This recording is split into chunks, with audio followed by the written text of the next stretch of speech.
트럼프 미국 대통령이 북미 정상회담의 날짜와 장소가 정해졌다며 연일 기대감을 높이고 있습니다만 정작 공식 발표는 미루고 있습니다. 회담을 앞두고 미국이 대북 압박 수위를 높이면서 양측의 기싸움도 팽팽한 모습입니다. 자, 이런 가운데 오늘 북한의 고위급 인사의 방중설까지 나오면서 북미 회담에 변수가 되지 않겠느냐는 관측이 나오고 있습니다. 홍현익 세종연구소 수석연구위원, 신범철 아산정책연구원 안보통일센터장과 함께 관련 얘기 짚어보겠습니다. 안녕하십니까? 안녕하십니까? 예. 자, 일단 곧 발표한다고 했는데 북미 회담 장소, 시기 아직도 이렇게 미루고 있는 배경이 어디 있는 걸까요? 제가 조심스럽게 정황을 살펴보면 날짜는 정했지만 장소는 못 정한 게 아닌가 이렇게 생각하고요. 그리고 미국이 자기들이 이제 맘대로 장소를 정할 수 있다 이렇게 생각하는 것 같은데 이건 합의로 정해야 될 것 같은데 너무 좀 전반적으로 평가를 하면 미국이 너무 갑이라고 지금 생각하고 있는 거 아닌가. 김정은이 핵 포기를 결단을 내린 것으로 추정되긴 하지만 그렇다고 해서 모든 거를 다 수용하고 미국이 이거 건드리고 저거 건드리고 다 그러는데 북한은 그냥 무조건 따라가는 그런 협상이 되지는 않을 거라고 저는 생각하는데 그 약간의 좀 우려를 가지고 지금 발표가 안 되는 걸 지켜보고 있습니다. 근데 오늘 내일 난다라고 계속 그러니까 오늘 밤에라도 날 수는 있겠지만 난다면 다행으로 생각합니다. 예, 장소를 지금 못 정한 것이다 이런 얘기가 나오면서 꼭 판문점이 아닐 수도 있다 전망되는 것 같아요. 어떻게 보십니까? 예, 최근 들어서 워싱턴 발로 싱가포르이 유력하다는 이야기가 이렇게 나오고 있는데요. 저도 아직 장소 관련해서는 정해지지 않았을 가능성이 있다고 생각되는데 어떻게 접근을 했을까 이렇게 과거 외교부에 있었을 때 그렇게 추정을 해보니까 기본적으로 싱가포르 정도에서 합의하는 데는 미국과 북한이 공감을 이룬 것 같아요. 그렇지만 협상 과정에서 북한은 계속해서 평양을 주장하는 것이고 그럼 평양을 가려면은 뭐를 더 내놔라 이런 식의 협상이 오가는 것이 아닐까. 그렇기 때문에 기본적으로는 합의가 된 것처럼 오늘 내일 발표할 수 있다는 얘기가 나오면서도 추가적인 논의가 계속 되는 것 같고요. 판문점 카드도 여전히 살아있다고 생각합니다. 그렇군요. 아직은 판문점 카드 살아있다. 그러니까 버린 건 아니다. 예, 버린 건 아니고 협상이 잘 진행돼서 서로가 원하는 걸 받는다면 판문점 가능성이 있다고 생각하는데 그러한 부분까지 아직 진전을 못 나가면 결국 싱가포르나 이렇게 제3국에서 개최될 가능성이 높다 그렇게 생각합니다. 그러니까 두 분의 얘기를 종합을 하면은 북한 측에서는 싱가포르 이렇게 몽골 이렇게 얘기 나오다가 판문점 카드를 딱 던졌는데 이거를 미국이 던졌는데 북한 측에서 또 안 받을 가능성도 있다라고 보여지나요? 그러면 판문점은 북한은 그렇게 거절할 이유가 없죠. 아무래도 홈그라운드에서 가깝고 김정은 위원장은 점심 또 자기 지역에 가서 먹고 쉬고 올 수도 있고 그런데 트럼프 대통령은 아무래도 우방국이고 동맹국이지만 한국은 다른 나라니까 그런 상황에서 근데 그 장소가 예를 들어서 판문점이라고 할 때와 싱가포르라고 할 때의 차이점이 뭐냐면 싱가포르는 얘기하다가 정말 안 맞아서 문을 닫고 나와버릴 수도 있어요. 각자 떠나면 되니까요. 판문점에서 만난다면 어느 정도 합의를 하지 않고 만나서 판문점에서 떠나기는 좀 어렵지 않겠느냐는 전망이거든요. 맞습니다. 그런 측면이 확실히 있고 백악관 참모들이 그 점을 지적하고 있고 트럼프 대통령이 계속 주장하는 게 그 정상회담 하다가도 김정은이 시간 끌기 작전이라고 생각되면 지체 없이 박차고 나오겠다 이러는데 사실 정상회담 이렇게 건곤일척의 정상회담을 진짜 만나서 결정적인 걸 타결한다 이렇게 생각하기보다는 미리 어느 정도는 타결이 돼서 마지막에 조금만 추가하거나 빼지 그럴 것 같지는 않고요. 이번에 남북 정상회담도 보니까 오전에 100분 정도 말씀 나누고 그 다음에는 나무같이 심으시고 도보다리에서 오히려 거기서는 자유롭게 이미 합의문이 거의 나온 상태에서 대화만 나눈 거지. 그런 거 보면은 회담을 한다 그러면 합의문은 틀림없이 나올 것 같다 이런 생각이 들고요. 그런데 이제 미국이 좀 저하는 게 뭐냐면 이번에 핵 문제에 집중해야 되는데 판문점에서 하면 한반도 전쟁 종식 이것에 더 중점, 평화체제 구축에 더 중점이 갈 수 있는데 평화체제라는 건 북한이 바라는 거기 때문에 비핵화는 미국이 바라는 거고 그러니까 미국이 바라는 걸 얻으려면 판문점보다는 싱가포르가 낫고 그러나 북한이 바라는 걸 해주면서 극적인 효과를 누리려면 판문점이 낮고 여기서 지금 고민하고 있는 것이 아닌가. 예. 자, 이런 가운데 문정인 특보가 지금 뭐 워싱턴발 뭐 이런 분위기를 전하면서 막판에 회의적인 시각이 좀 있는 것 같다. 특히 이제 미국 쪽에서 이런 얘기를 했거든요. 그건 무슨 얘기로 보십니까? 뭐 워싱턴에 있는 어떻게 보면 띵크탱크라든가 정책 서클의 분위기를 전달한 것이라고 생각하는데요. 예. 기본적으로 그분들은 뭐 비확산 문제를 오래 이렇게 연구해 왔기 때문에 지금 뭐 긍정적인 메시지가 나오고 있지만 비핵화는 쉬운 일이 아니다. 그 부분을 강조하는 거라고 생각합니다. 그분들이 뭐 현재 진행되고 있는 뭐 비핵화 논의라든가 미국 정상회담에 대해서 부정적인 인식을 갖고 있는 것이 아니라 북한 비핵화 과정이 실질로 들어가면 그 합의가 이루어진다 하더라도 이행에 엄청나게 많은 과제들이 있기 때문에 그것이 쉬운 일이 아니다. 그런 부분을 강조하는 거라고 생각합니다. 예.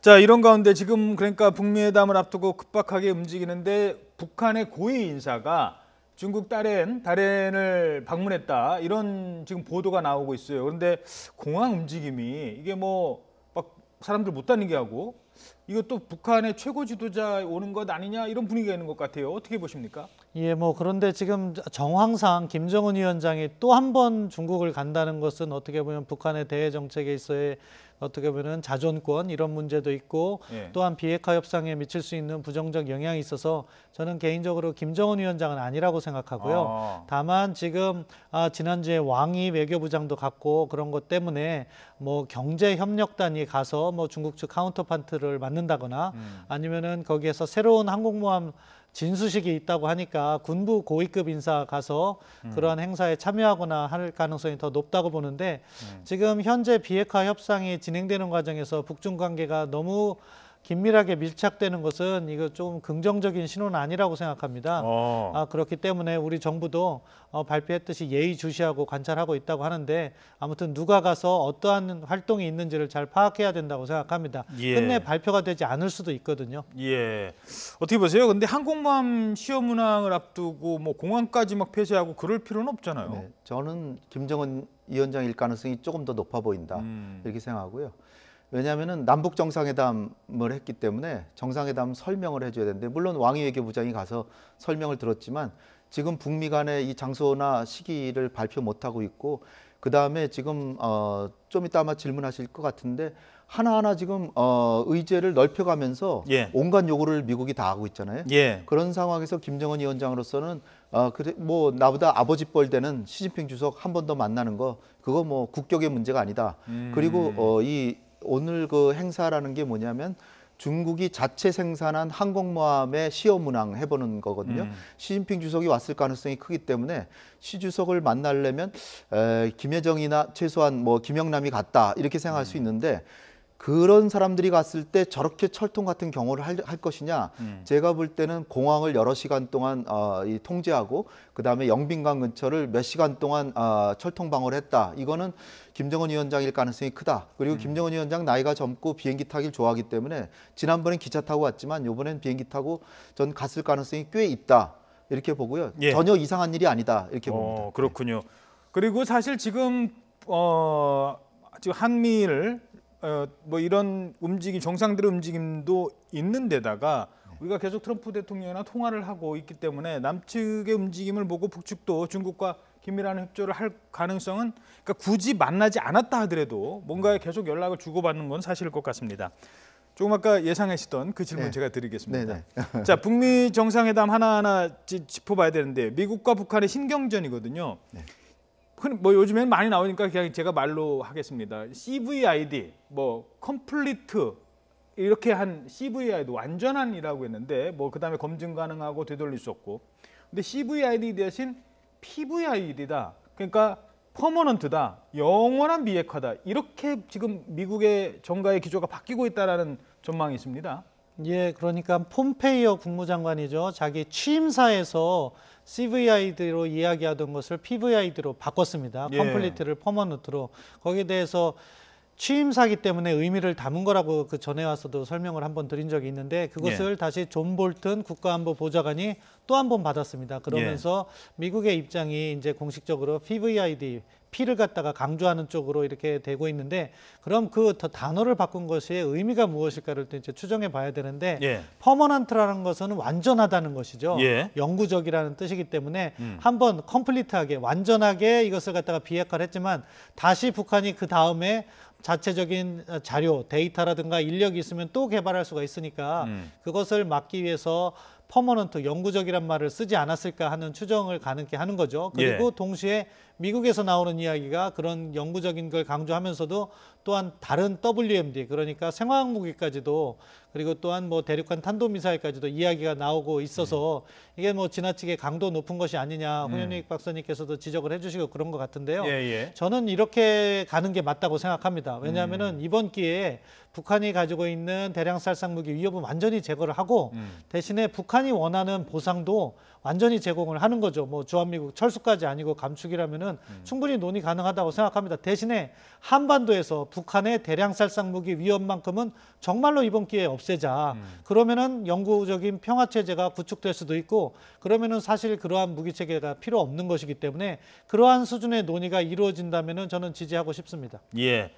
근데 사실 또 뭐 정부 일각에서는 그게 뭐 완전하다는 의미와 영원하다는 의미가 크게 다른 건 아니다라고 해석을 하시는 분들도 있고, 그리고 이제 우리 입장에서는 괜히 또 그거 계속 그러면은 이제 담장만 높아지는 거잖아요. 북한이 뛰어넘어야 될 그런 걸 또 염려하는 분들인 것 같아요. 그러니까 지금 신 박사님 말씀이 저도 구구절절히 다 동의하죠. 다 폐기하면 더 좋죠. 화생방 무기도 폐기하고 또 지금 빠진 게 중단거리 미사일, 아베 총리가 얘기하는 이게 사실은 중단거리 미사일에도 핵폭탄 실으면은 제주도까지 다 파괴할 수 있는 그런 상황이기 때문에 다 포기하면 더 좋겠죠. 그런데 자칫 너무 큰 욕심을 내다가 아예 애초에 굳은 자라고 생각했던 것까지도 못 얻을 가능성이 있기 때문에 제가 이제 우려하는 것이고요. 여기 이제 점점 더 넓어지는 게 아베 총리가 이제 5가지를 요구했는데 5가지에는 뭐 CBID도 있고 그 다음에 IA 사찰단 복귀도 있고 또 뭐 거기다가 그 전례 고유적으로 얘기하는 납치자 문제 반드시 해결해야 된다. 거기다 화생방 무기 폐기해야 된다. 중단거리 미사일도 해야 된다. 이번 기회에 한꺼번에 뭐 얼마나 좋겠어요. 첫 술에 막 다 북한을 아예 착한 나라로 만들면 제일 좋죠. 그런데 북한은 착한 나라도 아니고 지금 단지 전략적 전환을 하고 있는데 모든 것을 다 내놓으라 그랬을 때 아예 그러면 정책을 바꿔서 만약에 지금 다른 애가 있는 게 김정은이라면 뭐 중국하고 우리가 사이좋게 지내도 얼마든지 살아남을 수 있다. 그러나 지금 추가로 중국을 건드리지 않게 해서 핵실험이나 장거리 미사일은 안 쏘겠다. 그러니까 중국하고 그러니까 유엔 제재 지키지 마라. 그러니까 북중 간의 관계만 잘해도 우리는 산다. 그런 식으로 협상력을 강화하면서 미국한테는 배짱을 부려서 이번에 파탄 날 가능성도 전 배제할 수가 없다. 그러니까 이번에 정상회담이 아예 성사되지 않을 가능성도 저는 아직 너무 몰아붙이면 너무 몰아붙이면 더군다나 지금 나오고 있는 것 중에 하나가 인권 문제. 이제 그것까지 건드리기 시작하면 인권 문제에 또 일본이나 미국 내부 의회에서 특히 의회에서는 인권 문제 반드시 거론해야 된다 그러는데 그리고 트럼프 대통령도 뭐 테러 지원국으로도 지정하고 했잖아요. 그래서 저도 다 되면 다 좋겠지만 일단은 첫 술에 배부르지 않다고 이번에는 핵만 확실히 포기시키고 핵과 장거리 미사일만 포기시키고 그 다음에 중단거리 미사일은 북한하고 남한, 북한하고 일본 간의 협상을 통해서도 나름의 인센티브를 주면서 폐기시킬 수도 있으니까 그 다음에 전략적인 또 군사적인 협상을 통해서 폐기시키는 쪽이 더 낫지 않겠느냐. 좀 더 확실하게 하나라도 챙기자 하는 게 제 입장입니다. 예, 알겠습니다. 자, 근데 이번에 그 비핵화를 해서 사찰을 만약에 한다면 그 사찰이 역대 최대 규모가 될 것이다라는 뉴욕타임즈의 보도가 있습니다. 저희들이 그래픽으로 준비한 게 있을 텐데요. 북한이 20개에서 60개의 이 탄두를 지금 뭐 보유하고 있다 이런 내용이 나오고 있잖아요. 지금 보도록 하겠습니다. 그래서 북한이 20개에서 60개의 핵탄두를 제조했고 40개에서 100개 가량의 핵시설을 보유하는 것으로 추정된다. 와, 이거 다 조사하려면은 이란보다 훨씬 더 큰 것이다. 이런 얘기가 지금 나오고 있습니다. 예, 북한 핵 능력이 고도화됐고 뭐 과거의 사례들 그러니까 뭐 리비아 사례, 우크라이나 사례, 남아공 사례 있지만 우크라이나는 어차피 자기들이 소련제 핵무기를 갖다 놓은 것을 반납하니까 예외로고요. 이러한 수준이 핵능력 수준이 비교가 안 됩니다. 그렇기 때문에 역대 뭐 정말 최고 많은 최대 규모가 될 수밖에 없는 것이고요. 그렇기 때문에 이 비핵화 과정이 어렵다는 이야기도 나오는 것인데 저도 협상 전략했을 때 이거를 모두 사찰하는 것은 시간이 많이 걸린다. 따라서 핵물질에 집중해야 된다는 점은 늘 강조하고 있는 겁니다. 왜냐하면은 핵물질이라도 확실히 제거하면은 그 다음에는 다시 핵물질을 생산하는데 시간이 걸리고 그 과정에서 제재라든가 다른 우리의 대응 수단이 발동될 수 있기 때문에 그런 것인데 아무튼 사찰 같은 것은 뭐 최대 100개의 핵시설 그리고 최대 10,000명에 이르는 핵인력 모두 사찰하고 검증하고 또 그것을 갖다가 취업 발선하고 하는 그 과정은 정말로 엄청난 일이라고 말씀드리고요. 그렇기 때문에 사실은 아까 홍현익 박사님께서 말씀해 주신 거 조금만 반론하면 이번 기회에 해결해야 됩니다. 북한이 늘 강조해왔던 것이 어찌 보면은 핵을 보유한 평화를 생각하고 있을지 몰라요. ICBM 딜 정도로 해서 제재를 해제해줘 버리면 그 다음에는 자기들은 조그만한 핵이라도 갖고 있으면서 평화를 유지하려고 하거든요. 그러면 죄송합니다. 말 끊어서 이번 기회에 어디까지? 완전한 핵 그러니까 이번 기회에 핵물질은 전부 다 제거를 해야 되는 것이고요. 뭐 미사일이라든가 그것은 일단 핵물질이 제거되면은 그렇죠. 크게 문제가 안 되는데 그 부분에 집중을 하되 북한이 뭐 ICBM과 단거리 탄도미사일을 분리해서 협상하거나 핵물질의 일부를 보유하고 있다거나 이런 식의 협상을 해서는 안 된다고 생각합니다. 예. 그만큼 또 보상도 저는 많이 해줘도 된다고 생각합니다. 그렇지만 이러한 부분이 북한이 일부 핵능력을 보유함으로 인해서 제재가 해제된다 하면은 북한의 마음이 변할 수가 있거든요. 그것이 이 과정에서 가장 큰 우려고 그 우려는 해소하고 넘어가야 된다고 생각합니다. 그러니까 저 미사일도 핵을 탄두를 그러니까 탑재한 소형화된 탄두를 탑재한 그 장거리 미사일이 미국까지 날아가는 것 때문에 문제가 된다면 일단 말씀하신 것처럼 그러니까 펜으로 말하면 이 촉 잉크만이라도 빼면 못 쓰잖아요, 글씨. 그러니까 그렇죠. 그 핵만큼은 확실하게 하자라는 부분이고 네. 뭐 그 부분은 동의를 하시는 거죠? 그러면 좋겠는데 예. 그렇게 동의 안 할 거라는 거죠. 이를테면 지금 과거 얘기라고 하는 이미 탄두를 10개 내지 20개 갖고 있다고 했잖아요. 그러면 그게 검증하기도 쉽고 제일 폐기하기가 오히려 쉽습니다. 현재 시설, 현재 핵, 미래 핵을 더 폐기하기도 어렵고 검증하는 데도 더 오래 걸리는데 그렇죠. 과거의 핵은 이미 만들어 놓은 뭐 건 10개, 20개 딱 보고 이거 거기서 탄두에서 해체해 가지고 그 해체된 핵물질을 중국이나 러시아 또는 미국으로 옮기면 깨끗하게 말끔하게 네. 해야 되잖아요. 네. 그게 된다 그러면은 노벨 평화상은 뭐 따놓은 당상이고요. 제가 볼 땐 그건 제일 마지막에 할 것 같아요. 예. 이거는 진짜로 미국이 우리에게 체제 안전 보장이 돼서 돌이킬 수 없는 체제 안전 보장이 되면 그때 이거 뭐 어디 있다. 예. 그러나 그거는 마지막에 하는 것이다라고 하지. 예. 그걸 과연 제일 먼저 포기할까? 예. 지금 할 수 있는 거는 일단 가동을 정지시키고 동결시키고 신고하고 사찰하고 그다음에 완료 시점만 명기해도 전 성공이다. 이렇게. 예, 알겠습니다. 한 가지만 더 짚어보죠. 그럼 그 핵에서 과거 핵, 미래 핵 뭐 얘기를 하셨는데 과거 핵 부분과 앞으로 또 이제 만들려고 원료만 갖고 있어도 그건 언제든지 만들 수 있는 것 아니겠어요? 그래서 그게 우라늄과 플루토늄 여기부터는 좀 어렵습니다. 그러니까 핵을 만드는 데는 제가 간단하게 먼저 앞부분만 말씀드릴게요. 핵을 만드는데 우라늄을 농축시키거나 플루토늄을 재처리시키는 거잖아요. 그런데 우라늄 만드는 시설의 크기와 플루토늄을 만드는 시설의 그 재처리하는 시설의 크기가 다르다면서요. 그리고 우라늄은 고농축시키면 숨길 수 있다.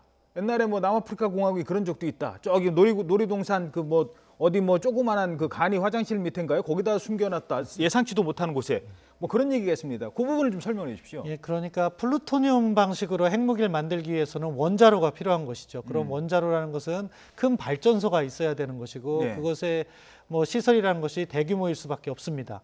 그런데 이 농축 우라늄 방식은 원심 분리기를 사용해 가지고 우라늄을 농축시키면 되는 거거든요. 이 원심 분리기라는 것은 특정한 규모가 필요가 없습니다.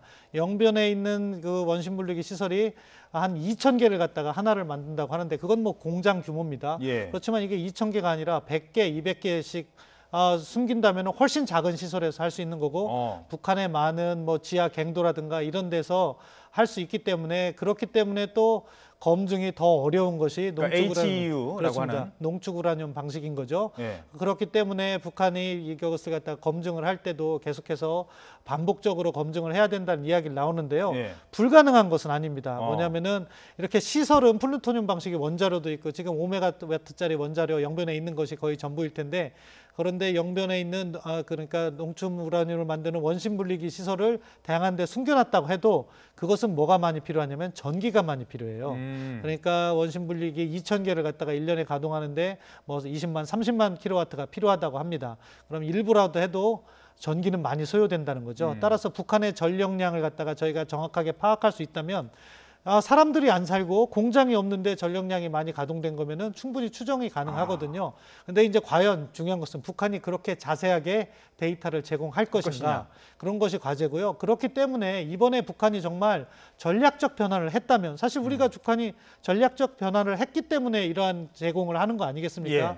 그렇기 때문에 그렇게 했다면은 정말로 제대로 검증을 받고 이 기회가 북한도 정말 김정은 위원장이 등소평이 될 기회다라는 것을 잘 알리고 예. 보상을 높이는 대신에 완전히 풀어야 된다고 말씀드리는 겁니다. 한 1분 남았습니다만 이른바 그 악마의 디테일이 거기에 있다라는 그 지적을 하거든요. 조금 더 그럼요. 설명 부탁드리겠습니다. 일단 한 가지 말씀드릴 거는 등소평이 개혁과 개방으로 갔지만 핵을 가지고 갔습니다. 그러니까 등소평이 그렇게 했으니까 예. 북한도 그건 모범 사례는 안 될 것 같고요. 그러니까 지금 제가 알기로는 이 대도시에 중고등학교 교실만한 크기를 지하 시설이 한 교실 하나면 1년에 그 HU 고농축 우라늄을 1개 정도 생산할 수 있어요. 그러니까 한마디로 제가 볼 때는 아무리 검증하고 사찰해도 북한이 내가 핵을 먹으면. 가지고 있는 게 아무 의미가 없다. 미국하고 저렇게 친하게 미국이 날 붕괴시키려고 안 하는데 내가 핵을 가지고 있으니까 괜히 의심만 사고 경제 협력만 덜 들어오고 투자만 덜 들어온다. 그러니까 아예 그냥 다 포기한다. 자발적으로 포기할 정도로 신뢰를 쌓는 게 중요한데 그러니까 너무 요번에 뭐 하나 꼬치꼬치 다 하려고 그러다가 2008년처럼 또 파탄 나지 말고 확실한 비핵화 의지를 갖고 그다음에 미국도 체제 안전 보장을 해주면서 스스로 자발적으로 포기하도록 유도하는 게 오히려 더 낫다. 그래서 문재인 대통령께서 22일 날 트럼프 대통령 만나서도 당연히 완전한 비핵화를 해야 되지만 그러기 위해서는 미국도 완전한 체제 보장을 해줄 거를 선물을 마련해 가야 된다는 점을 어떻게든 어떤 방식으로든지 설득을 해야지 너 이제 뭐 다 이제 그 의뢰 위치에서 항복했으니까 완전히 포기해라. 너 다 한 거 보고 리비아처럼 나중에 보상해 줄게. 그랬다가는 파탄 날 수도 있다. 전 그렇게 보기 때문에 오히려 돌다리도 두드려서 간다는 식으로 체제 안전 보장도 오히려 제공하는 것이 확실한 비핵화를 얻는다. 전 그렇게 봅니다. 예, 알겠습니다. 자, 오늘 시간 관계상 여기까지 듣도록 하겠습니다. 홍현익 수석 연구위원, 신범철 센터장이었습니다. 두 분 고맙습니다. 감사합니다.